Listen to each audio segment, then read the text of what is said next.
ಪ್ರಿಯಾಂಕಾ ಖರ್ಗೆ ಅವರು ಆಗಾಗ ಮಾತಾಡ್ತಿರ್ತಾರೆ. ನಾನು ಸುಮಾರು ಸರಿ ಹೇಳಿದ್ದೀನಿ, ಬೆಳಗ್ಗೆ ಆದ ಕೂಡಲೇ ಮರ ಗಿಡದಲ್ಲಿ ಕಾಕ ಅನ್ನೋ ಕಾಗೆ ಥರ ಆಗೋಗ್ಬಿಟ್ಟಿದ್ದೀನಿ ಮುಂಚೆ ಅಂತ. ಇವಾಗಲೂ ಹೇಳ್ತೀನಿ, ರಿಜಿಸ್ಟ್ರ್ ಮಾಡೇ ಮಾಡ್ತೀರಿ. ಪ್ರಿಯಾಂಕಾ ಖರ್ಗೆ ಅವರೇ, ಈ ರಿಜಿಸ್ಟ್ರ್ ಮಾಡೋದು ಏನು ಹೇಳಿ, ಏನಾದ್ರು ಲಾಭದ ಉದ್ದೇಶ ಇರೋ ಅಂಥವ್ರು ರಿಜಿಸ್ಟ್ರ್ ಮಾಡ್ಕೊಂಡು ಇನ್ನೇನನ್ನು ಪಡ್ಕೊಳಕ್ಕೆ ಹೋಗ್ತಾರೆ. RSS ಅದು ರಾಷ್ಟ್ರೀಯ ಸ್ವಯಂ ಸೇವಕ ಸಂಘ ಅಂತ ಏನಿದೆಯಲ್ಲ, ಅದು ಜನರ ಮನಸ್ಸನ್ನು ಬದಲಾಯಿಸುವಂಥ, ಮನಸ್ಸಿನ ಮೇಲೆ ಪರಿಣಾಮ ಬೀರುವಂಥ ಕೆಲಸಗಳನ್ನು ಮಾಡೋದು. Is A congregation of people. ಅದು ಜನರ ಒಂದು ಕಡೆ ಒಂದು ಒಗ್ಗೂಡುವಿಕೆಯ ಸಂಕೇತ ಅಷ್ಟೇ. ಆದರೆ ಈ ರಿಜಿಸ್ಟ್ರೇಷನ್ ಏನು ಗೊತ್ತಾಯಿತು, ಈ ರಿಜಿಸ್ಟ್ರೇಷನ್ ಯಾರು ಮಾಡಿಸ್ತಾರೆ ಮತ್ತು ರಿಜಿಸ್ಟ್ರೇಷನ್ ಮಾಡೋರ ಉದ್ದೇಶ ಏನಿರ್ತದೆ ಅಂತಂದರೆ, ಈಗ RSSಗೆ ಒಂದು ಹೇಳ್ತೀನಿ, ಆಸೆ ಇಲ್ದಿದ್ದವರು RSSಲ್ಲಿ ಇರ್ತಾರೆ. ಅವ್ರ ಆಸೆ ಇಲ್ದಿದ್ದರು, ಅವ್ರ ಆಸೆ ಇಷ್ಟೇ, ದೇಶ ಒಂದಾಗಿರಬೇಕು, ಈ ಧರ್ಮ ಉಳಿಬೇಕು, ಸಂಸ್ಕೃತಿ ಉಳಿಬೇಕು ಅನ್ನೋದು ಅವ್ರದ್ದು ಅಷ್ಟೇ ಉದ್ದೇಶ. ಈ ಆಸೆ ಇರೋರು ಇರ್ತಾರಲ್ವಾ, ಅವರು ಯಾರು ಗೊತ್ತಾ, ಅವ್ರು ಈ ಥರ ಸಂಘಟನೆ ಸಿದ್ಧಾರ್ಥ ಟ್ರಸ್ಟ್ ಅಂತ ಮಾಡಿಬಿಟ್ಟು KDBನಲ್ಲಿ 5 ಎಕರೆ ಹೊಡೆದಾಕ್ತಾರೆ, ಪ್ರೈಮ್ ಲ್ಯಾಂಡ್ ಹೊಡೆದಾಕ್ತಾರೆ. ಈ ಥರ ಅವರು ರಿಜಿಸ್ಟ್ರೇಷನ್ ಅಂದರೆ ಭಾಳ ಪ್ರಿಯಾಂಕಾ ಖರ್ಗೆ ಅವ್ರು ಏನಂತ ಅಂದ್ಕೊಳ್ತಾರೆ ಅಂತಂದರೆ, ಯಾವುದೋ ಒಂದು ಟ್ರಸ್ಟ್ ಮಾಡು, ರಿಜಿಸ್ಟ್ರ್ ಮಾಡು, ಹೋಗಿ KDBದು ಪುಕಡ ಲ್ಯಾಂಡ್ ಹೊಡ್ಕೋ, ಇಂಥದಕ್ಕೆ ರಿಜಿಸ್ಟ್ರೇಷನ್ ಅಗತ್ಯ ಇದೆ. ಬಹುಶಃ ಅವರ ಸ್ವ ಅನುಭವದಿಂದಾಗಿ ಇಂಥದ್ದೆಲ್ಲ ಹೇಳ್ತಾರೆ.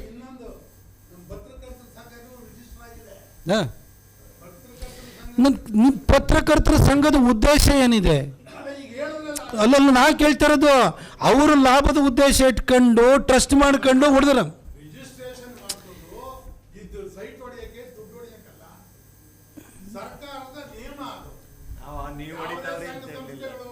ಸಣ್ಣ ನಿಮಗೆ ಒಂದು ನಿಮ್ಮ ಬೇರೆದಲ್ಲಿ ಆಯ್ತು.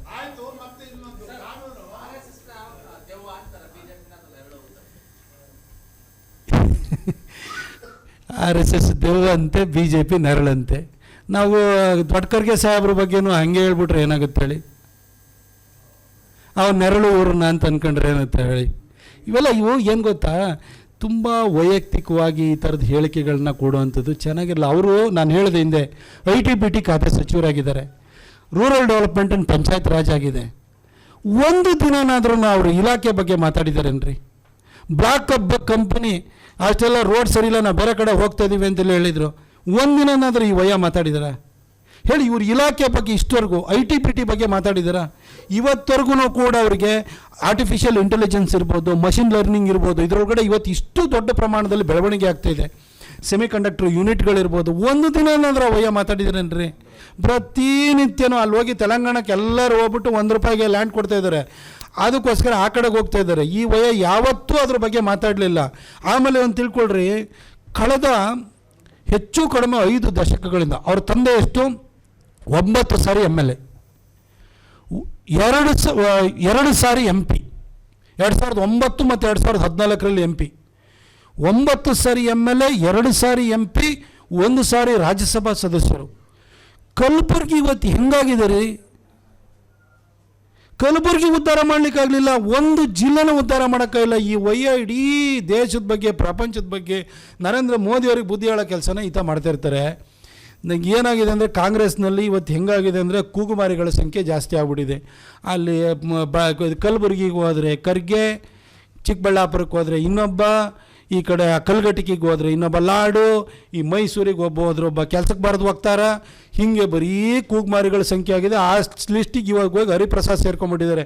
ಏನಾರು ಮಾಡಿ ಹರ್ಚ್ಕೊಂಡ್ರೆ, ಹಿಂದೆ ಸಿದ್ದರಾಮಯ್ಯನವ್ರ ವಿರುದ್ಧ ಜೆಂಡಾ ಎತ್ತಿ ಮಂತ್ರಿ ಆಗ್ತಾನೆ ಅಂತ ನೋಡಿರು, ಆಗಲಿಲ್ಲ. ಈಗ ಸಿದ್ದರಾಮಯ್ಯನವ್ರು ಓಲೈಸ್ಕೊಂಡಾದರೂ ಮಾಡೋಣ ಅಂತೇಳಿಲ್ಲ, ಅಲ್ಲಿ ರಾಜ್ಯಪಾಲರು ತಡೆಯಕ್ಕೆ ಹೋಗ್ತಿದ್ದಾರೆ. ಹೀಗೆ ಕರ್ನಾಟಕದಲ್ಲಿ ಇವತ್ತು ಹೆಂಗಾಗಿದೆ ಅಂದರೆ, ಅಧಿಕಾರಕ್ಕೆ ಬರೋದಕ್ಕಿಂತ BJPನ ಬೈದು ಅಧಿಕಾರಕ್ಕೆ ಬಂದರು.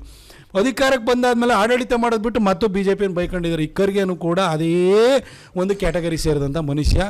ನಾವು ಅವ್ರ ಬಗ್ಗೆ ಎಷ್ಟು ಸರಿ ರಿಯಾಕ್ಟ್ ಮಾಡೋಣ, 100 ಸರಿ ರಿಯಾಕ್ಟ್ ಮಾಡೋಕೆ ಹೋಗ್ಬಿಟ್ಟಿದೆ.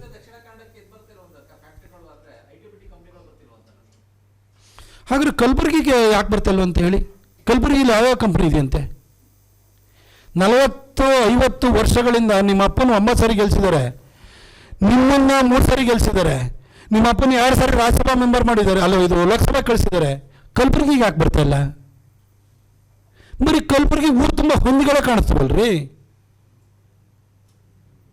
ಕಲಬುರಗಿ ಯಾಕೆ ಬರ್ತಾಯಿಲ್ಲ? ಅದನ್ನು ಹೇಳಕ್ಕೆ ಹೇಳಿ. ಒಂದು ಕಂಪ್ನಿ ಹೇಳ್ರಿ. ಈ ಕಾಂಗ್ರೆಸ್ ಪಕ್ಷ ಕರ್ನಾಟಕಕ್ಕೆ SM ಕೃಷ್ಣ ಅವರಂಥ ಮಹಾನುಭಾವನ ಕೊಟ್ಟಿದ್ದಂಥ ಪಕ್ಷ ಅದು. Tier 2, Tier 3 ಸಿಟೀಸಲ್ಲಿ ಮೈಸೂರು ಇರ್ಬೋದು, ಮಂಗಳೂರು ಇರ್ಬೋದು, ಹುಬ್ಬಳ್ಳಿ ಧಾರವಾಡ ಇರ್ಬೋದು, ಬೆಳಗಾಂ ಇರ್ಬೋದು, ಈ ಭಾಗದಲ್ಲಿ ಸಾಫ್ಟ್ವೇರ್ ಕಂಪನೀಸು ಚಿಕ್ಕ ಚಿಕ್ಕ ನಗರಗಳಿಗೆ ಹೋಗೋದಕ್ಕೆ ಮೂಲ ಕಾರಣೀಭೂತರು SM ಕೃಷ್ಣ ಅವರು. ಅಂಥ ಪಕ್ಷ, ಅಂಥ ಹಿನ್ನೆಲೆ ಇರೋಂಥ ಪಕ್ಷ, ಅವರು ಅಂಥ ಲೀಡರ್ಗಳನ್ನು ಕೊಟ್ಟಂಥದ್ದು. ಇವತ್ತು ಪರಿಸ್ಥಿತಿ ಆಗಿದ್ದಾರೆ ಕಾಂಗ್ರೆಸ್ ಇಂಥ ಇವ್ರನ್ನ ಈ ಕಳಪೆ ಮರಿಕರಿಗೆ ತರದಂಥವ್ರನ್ನೇ ಇರೋದು ಇವತ್ತು. ಅಲ್ಲ, ನೀವು ಹೇಳಿ ನನಗೆ, ನಿಮ್ಮ ಅಪ್ಪ ಮಕ್ಕಳು ನೀವು ಕಳೆದ 50 ವರ್ಷಗಳಿಂದ ಕಲಬುರ್ಗಿಗೆ ಏನು ಮಾಡಿದ್ರಿ? SSLC ರಿಸಲ್ಟ್ ಬಂದರೆ ಲಾಸ್ಟಿಂದ ಫಸ್ಟ್ ಇವರು. ಮಗನೂ ಓದಲಿಲ್ಲ, ಅವ್ರ ಕ್ಷೇತ್ರದ ಜನನೂ ಓದಲ್ಲ ರೀ ಮಕ್ಕಳು.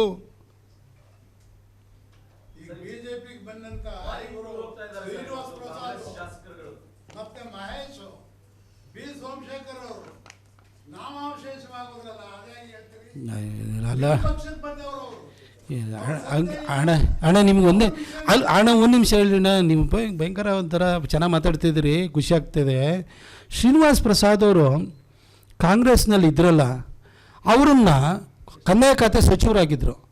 ಅವರನ್ನು ಅನ್ಸೆರೆಮೋನಿಯಸ್ ಆಗಿ ಅವಮಾನ ಮಾಡಿ ಅವ್ರನ್ನ ಸಂಪುಟದಿಂದ ಕಿತ್ತಾಕ್ತವ್ರು ಯಾರು? ನಿಮ್ಮ ಸಿದ್ದರಾಮಣ್ಣ. ಆಮೇಲೆ ನಮ್ಮ ಪಕ್ಷಕ್ಕೆ ಒಂದು ನಿಮಿಷಕ್ಕೆ ಅಣ್ಣ ನೀವು ಕೇಳಬೇಕು, ನಾನು ಪತ್ರಕರ್ತ 5 ವರ್ಷ ಜರ್ನಲಿಸಮ್ ಓದಿದ್ದೀನಿ ಆಯಿತಾ.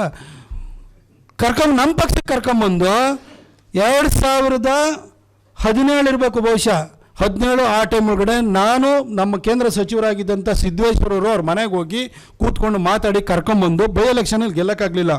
ಆದರೆ 2019ರಲ್ಲಿ ಅವರನ್ನು ನಾವು ಸಂಸದರನ್ನಾಗಿ ಮಾಡಿದು. ಅವರ ಅಳಿಯ ಹರ್ಷವರ್ಧನ್ನ ಅವರಿಗೆ ನಾವು ಟಿಕೆಟ್ ಕೊಟ್ಟು ನಂಜನಗೂಡಿನಲ್ಲಿ ಗೆಲ್ಲಿಸ್ಕೊಂಡು ಆಯಿತಾ, ಅವರು ವಿಚಾರಕ್ಕೆ ಅಲ್ಪರೋಣ. ಬಿ ಸೋಮಶೇಖರ್ ಸಾಹೇಬ್ರವ್ರಿಗೆ ಮಳವಳ್ಳಿನಲ್ಲಿ ಗೆಲ್ಲಕ್ಕಾಗಲಿಲ್ಲ, ಏನು ಮಾಡೋಕ್ಕಲ್ಲ. ಬಟ್ ನಾನು ವೈಯಕ್ತಿಕವಾಗಿ ನಾನು ಅತಿ ಹೆಚ್ಚು ಗೌರವಿಸುವಂಥ ವ್ಯಕ್ತಿ. ಹಾಗೆಯೇ ಮಹೇಶ್ ಅವ್ರಿಗೂ ಕೂಡ ಕೊಳ್ಳೇಗಾಲದಲ್ಲಿ ಟಿಕೆಟ್ ಕೊಟ್ಟಿದ್ದು ಪಕ್ಷ ಎಲ್ಲ ಶ್ರಮವನ್ನು ಹಾಕ್ತು. ಅಲ್ಲಿ ಈ ಗ್ಯಾರಂಟಿ ಸ್ಕೀಮ್ಗಳಲ್ಲಿ ಭಾಳ ಜನ ಕೊಚ್ಚೋದ್ರು ರೀ, ನಮ್ಮೆಲ್ಲ ಯಂಗ್ಸ್ಟರ್ಸ್ ಇದ್ರು, ಇವರು ಗ್ಯಾರಂಟಿ ಸ್ಕೀಮೆಲ್ಲ ಕೊಚ್ಚೋದವರು ಆಯಿತಾ, ಏನೂ ಮಾಡೋಕ್ಕಾಗಲಿಲ್ಲ.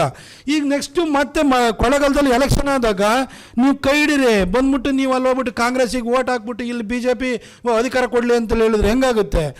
ಜನ ಗೆಲ್ಸಿರಿ ಅಲ್ಲ, ಅದು ಪಕ್ಷದ ಸಂಘಟನೆದು ಬಂದ್ಬಿಡಿ. ಅಧಿಕಾರದ ವಿಷಯಕ್ಕೆ ಬಂದಾಗಲೂ ಕೂಡ ಇವತ್ತು ನಮ್ಮ ಪಕ್ಷದ ಯಾವುದೇ ವಿಚಾರಧಾರೆಗಳಿರ್ಬೋದು ಅದನ್ನು ಇಡೀ ರಾಜ್ಯಾದ್ಯಂತ ಓಡಾಟ ಮಾಡಿ ಅದನ್ನು ಮನವರಿಕೆ ಮಾಡಿಕೊಡುವಂಥ ರಾಜ್ಯ ಉಪಾಧ್ಯಕ್ಷ ಸ್ಥಾನವನ್ನು ನಮ್ಮಲ್ಲಿ ಸಚಿನ್ ನೆನಪು ಮಾಡಿಕೊಟ್ರು, ಅದನ್ನು ಕೊಟ್ಟಿದ್ದೀವಿ ಅವರಿಗೆ. ನಾವು ಎಲ್ಲ ಒಳ್ಳೆ ಕೆಲಸ ಮಾಡಿದ್ದೀವಿ. ಆಮೇಲೆ ಸರ್ ನಿಮಗೆ ಗೊತ್ತಿರಲಿ, ಕರ್ನಾಟಕದ ಇತಿಹಾಸದಲ್ಲಿ ಉಪಮುಖ್ಯಮಂತ್ರಿಯಾಗಿ ಗೋವಿಂದ ಕಾರಜೋಳ ಅವ್ರನ್ನ ನಮಗೆ ಸಿಕ್ಕಿದಂಥ ಅಲ್ಪ ಅವಧಿನಲ್ಲೇ ನಾವು ಉಪಮುಖ್ಯಮಂತ್ರಿ ಮಾಡಿದ್ದೀವಿ ದಲಿತ ಸಮಾಜಕ್ಕೆ ಸೇರಿದವ್ರನ್ನ. ದಲಿತ ಸಮಾಜಕ್ಕೆ ಸೇರಿದಂಥ ರಾಮನಾಥ್ ಕೋವಿಂದ್ ಅವ್ರನ್ನೂ ಕೂಡ ರಾಷ್ಟ್ರಪತಿ ಮಾಡಿದ್ದೀವಿ. ಅದೇ ರೀತಿಯಲ್ಲಿ ನಾರಾಯಣ ಸ್ವಾಮಿ ಅವ್ರನ್ನ ಕೇಂದ್ರದಲ್ಲೂ ಸಚಿವರನ್ನಾಗಿ ಮಾಡಿದ್ದು. ಹಾಗೆ ಇದು ನಮ್ಮ ಟ್ರೈಬಲ್ ಸಮಾಜಕ್ಕೆ ಸೇರಿದಂಥ ದ್ರೌಪದಿ ಮುರ್ಮುವನ್ನು ಕೂಡ ರಾಷ್ಟ್ರಪತಿ ಮಾಡಿದ್ದೀವಿ. ಇಷ್ಟೆಲ್ಲ ಮಾಡಾದ್ಮೇಲೆ ನಮ್ಮನ್ನೇ ಕೇಳ್ತೀರಿ ಸಿದ್ದರಾಮಯ್ಯ ಬಿಟ್ಕೊಡಕ್ಕೆ ಹೇಳಿ, ಅಟ್ಲೀಸ್ಟ್ ಪರಮೇಶ್ವರ್ ಅವ್ರಿಗೆ ಬಿಟ್ಕೊಡಕ್ಕೆ ಹೇಳಿ. ನೋಡಿ, ನಮ್ಮ ಎಲ್ಲ ಯಂಗ್ಸ್ಟರ್ಸ್ ಇಲ್ಲಿ ಕೂತ್ಕೊಂಡಿದ್ದಾರೆ, ಈ ವೇದಿಕೆಯೆಲ್ಲ ಕೂತಿದ್ದಾರೆ. ನಾನು ಆಗಲೂ ಹೇಳಿದೆ, ರಾಜಕೀಯದಲ್ಲಿರೋರು ನಾವೆಲ್ಲ ಆಸೆ ಇಟ್ಕೊಂಡೆ ರಾಜಕೀಯದಲ್ಲಿ, ಆಸೆ ಇಲ್ದಿದ್ರೆ ನಾವೆಲ್ಲ RSS ಅಲ್ಲಿ ಇರ್ತಿದ್ದು. ಆಸೆ ಇರೋದ್ರಿಂದಲೇ BJPಲಿದ್ದೀವಿ. ಅದರಲ್ಲಿ ರಾಜಕೀಯವಾಗಿ ವೈಯಕ್ತಿಕವಾದಂಥ ಮಹತ್ವಾಕಾಂಕ್ಷೆಗಳು ಎಲ್ಲದೂ ನಮಗಿದ್ದೇ ಇರುತ್ತೆ.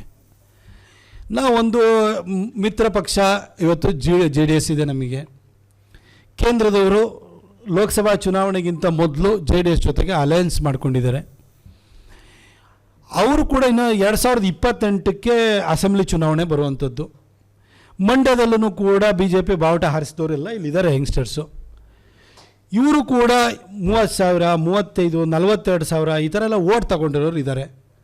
ಇವರಿಗೂ ಇವರ ಭವಿಷ್ಯವನ್ನು ದೃಷ್ಟಿಯಲ್ಲಿಟ್ಕೊಂಡು JDS ನಮಗೆ ಮಿತ್ರ ಪಕ್ಷವಾಗಿರೋದ್ರಿಂದ ಸೂಕ್ತ ಸಂದರ್ಭದಲ್ಲಿ ಅಥವಾ ಈಗ ಮಧ್ಯದಲ್ಲೇ ಸ್ಥಳೀಯ ಸಂಸ್ಥೆಗಳ ಚುನಾವಣೆ, ತಾಲೂಕು ಪಂಚಾಯತಿ, ಜಿಲ್ಲಾ ಪಂಚಾಯತಿ ಚುನಾವಣೆ ಬಂತು ಅಂತಂದರೆ ಅದಕ್ಕೆ ಮೊದಲು ನಮ್ಮ ಅಧ್ಯಕ್ಷರಾಗಿರುವಂಥ ವಿಜೇಂದ್ರ ಅವರು, ನಮ್ಮ ವಿರೋಧ ಪಕ್ಷದ ನಾಯಕರಾಗಿರುವಂಥ ಅಶೋಕಣ್ಣ ಅವರು, ಹಾಗೆಯೇ ನಮ್ಮ ಪಕ್ಷದ ಇಲ್ಲಿ ಕರ್ನಾಟಕದ ಉಸ್ತುವಾರಿಯಾಗಿರುವಂಥ ರಾಧಾಮೋಹನ್ ಅಗರ್ವಾಲ್ ಅವರು, ಕೇಂದ್ರದಲ್ಲಿರುವಂಥ ಮೋದಿಜಿ ಮತ್ತು ಅಮಿತ್ ಶಾ ಅವರು ಮತ್ತು ನಿತಿನ್ ನಬೀನ್ ಅವರು, ಹಾಗೆ JDS ಪಕ್ಷದ ರಾಷ್ಟ್ರೀಯ ನಾಯಕರು ಆಗಿರುವಂಥ ದೊಡ್ಡಗೌಡರು, ಕೇಂದ್ರದಲ್ಲಿ ಸಚಿವರು ಆಗಿರುವಂತಹ ಕುಮಾರಣ್ಣವರು, ಇವರೆಲ್ಲ ಕೂತ್ಕೊಂಡು ನಾವು ಒಂದು ಕುಟುಂಬವಾಗಿ ಒಂದು ನಾವೊಂದು ಮಿತ್ರ ಪಕ್ಷವಾಗಿ ನಾವು ಒಟ್ಟಿಗೆ ಹೋಗುವಂಥದ್ದು ಕಾಂಗ್ರೆಸ್ಸನ್ನು ಅಧಿಕಾರದಿಂದ ಕಿತ್ತೊಗಿಬೇಕಾದದ್ದು ರಾಜ್ಯದ ಜನತೆಯ ಹಿತದೃಷ್ಟಿಯಿಂದ ಎಷ್ಟು ಮುಖ್ಯ ಅನ್ನೋದನ್ನು ಅರ್ಥ ಮಾಡಿಕೊಂಡು ಇಲ್ಲಿ ಮಧ್ಯದಲ್ಲಿ ಯಾರಿಗೂ ನೋವಾಗಬಾರದು